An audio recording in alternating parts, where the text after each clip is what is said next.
Welcome, scholars. In this lecture, we will learn about the research problem, research question, and hypothesis, which are among the most important foundations of any research study. In the previous lecture, we discussed the research process and learned that every research project begins with the identification of a problem. Today, we will understand how researchers identify a research problem, formulate research questions, and develop hypotheses that guide the entire investigation. Before a researcher can collect data or conduct analysis, it is necessary to know exactly what issue needs to be studied. This issue is known as the research problem. A research problem is a difficulty, concern, gap in knowledge, contradiction, or situation that requires investigation and solution. In simple words, a research problem is the question that motivates the researcher to conduct the study. For example, a university teacher may notice that students are spending more time on social media, but their academic performance is declining. This situation may raise several concerns and encourage the teacher to investigate whether there is a relationship between social media usage and academic achievement. In this case, the issue becomes a research problem.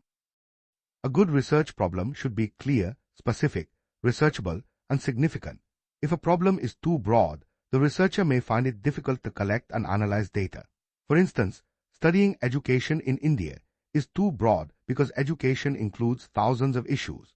However, studying the impact of online learning on undergraduate students' academic performance is more specific and manageable. Research problems can arise from various sources. One common source is personal observation. Researchers often observe situations in society, education, business, health, or technology that require investigation. Another source is previous research. While reading research articles, scholars often identify gaps that need further study. Practical issues faced by organizations, governments, and community also provide valuable research problems. For example, increasing unemployment, environment. Once the research problem has been identified, the researcher formulates research questions. Research questions are specific questions that the study seeks to answer. They provide direction and focus to the research process. If the research problem is the destination, then research questions are the route that guides the researcher toward that destination. For example, suppose a researcher is studying the impact of online learning on students. The study may include research questions such as, how does online learning affect student engagement? What challenges do students face during online classes? And does online learning improve academic performance? These questions help determine what information needs to be collected and analyzed. Good research questions should possess several qualities. They should be clear, focused, specific, and answerable through research. A vague question such as, is education important, is not suitable because the answer is already obvious and difficult to investigate scientifically. However, a question such as, how does parental involvement influence academic achievement among secondary school students, is more specific and researchable. Research questions play a crucial role throughout the study. They help researchers select appropriate methods, determine the type of data required, and guide the analysis and interpretation of results. Without clear research questions, the study may lose direction and fail to achieve meaningful outcomes. In many quantitative studies, researchers go one step further and formulate a hypothesis. A hypothesis is a tentative statement or prediction about the expected relationship between variables. It is an educated guess based on theory, previous research, or observation. The purpose of research is to test whether the hypothesis is supported by evidence. For example, if a researcher believes that students who spend more time studying achieve higher examination scores, this belief can be expressed as a hypothesis. The researcher then collects data and analyzes it to determine whether the prediction is correct. It is important to understand that a hypothesis is not a final conclusion. It is simply a statement that will be tested through scientific investigation. Research findings may support the hypothesis, partially support it, or reject it entirely. A good hypothesis should be clear, specific, testable, and based on logical reasoning. It should involve variables that can be measured or observed. For example, students who attend classes regularly achieve higher academic performance than students with irregular attendance is a clear and testable hypothesis because both attendance and academic performance can be measured. Researchers generally work with different types of hypotheses. One common type is the null hypothesis, often represented as H0. The null hypothesis states that there is no significant relationship or difference between variables. For example, a null hypothesis may state that there is no relationship between social media usage and academic performance among students. The second type is the alternative hypothesis, often represented as H1. This hypothesis states that a significant relationship or difference exists.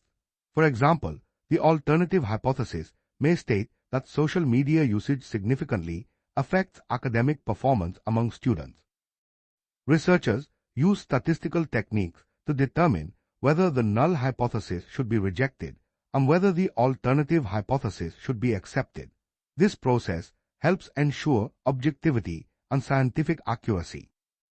Let us consider another example. Suppose a researcher wants to study the relationship between physical exercise and mental health among university students. The research problem may be that many students experience stress and anxiety. The research questions may include: how frequently do students engage in physical exercise?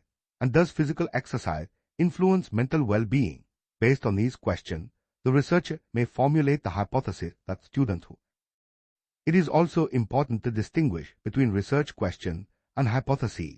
Research questions ask what the researcher wants to know, while hypotheses predict what the researcher expects to find.